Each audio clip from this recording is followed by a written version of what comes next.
Hi, thanks for joining me. My name is Alex, and today we're going to talk about one of my favorite topics, YPAR. YPAR stands for Youth Participatory Action Research. Sounds like a mouthful? Well, it is. That's why we just say YPAR. But it's quite fun. Let's talk a bit about it so we can get you on your way. YPAR was created to change the ways we think about things and how we solve problems. Things like who holds the power to create change and how we, or more specifically youth, can shift that power. This makes sure that those most affected by issues in a community are participating. Youth are the ones informing and creating changes based on their experience and expertise, rather than others deciding for them. The thing that makes YPAR unique compared to other youth-led work is that they actually do research, and not the kind of research you're used to doing in school.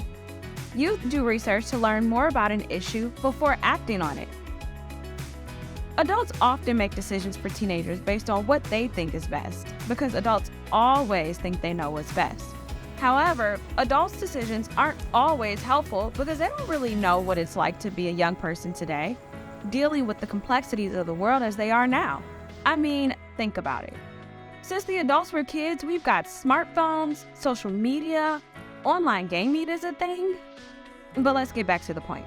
So, sometimes the solutions to problems in our schools and communities fall short because, well, nobody asked young people what they needed to be successful. With YPAR, teenagers are recognized as experts of their own experiences. They identify, research, and suggest changes to issues that impact them. Adults do have an important role in supporting the process and creating spaces for it, but you take the lead. We can think about it like teenagers are driving the car and adults are the navigation system supporting their journey to the goal.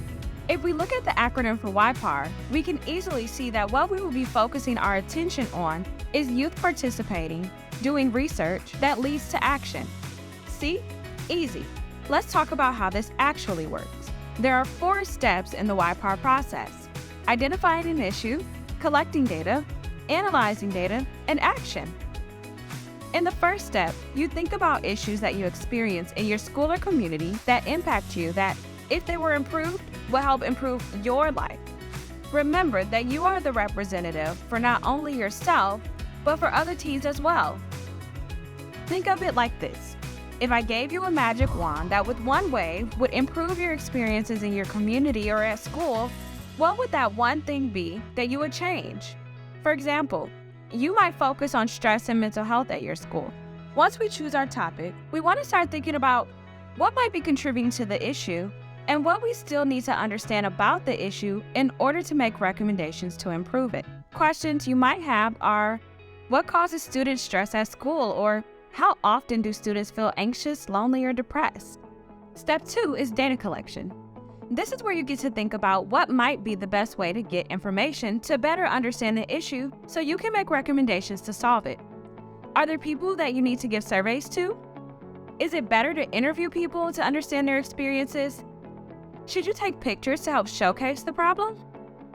After you figure those things out, you create the tools that you'll use to get that information, create the plan for getting the data, and do it.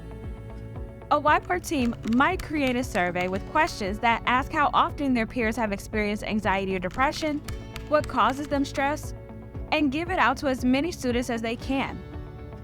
Involving teachers and principals to send out surveys can also help. Step 3 is data analysis.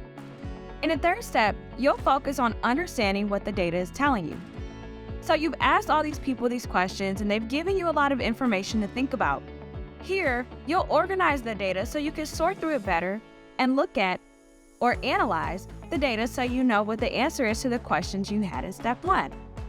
For example, the team might use tables or pie charts to see what percentage of students feel anxious versus those that feel lonely or depressed.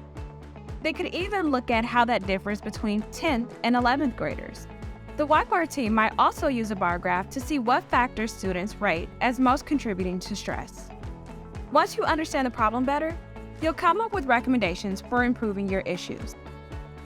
Finally, in step 4, take action, you're presenting the work that you've done, including your data, findings, and recommendations to adults who help make decisions on these issues. Not only that, but you're going to work with them to put the recommendations into action and create the change you want to see. For example, maybe you found that students in 9th grade felt lonelier than 10th or 11th graders. You might suggest a peer mentoring program for incoming freshmen.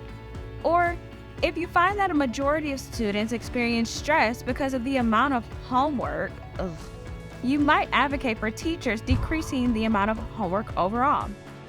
And there you have it. YPAR in a nutshell.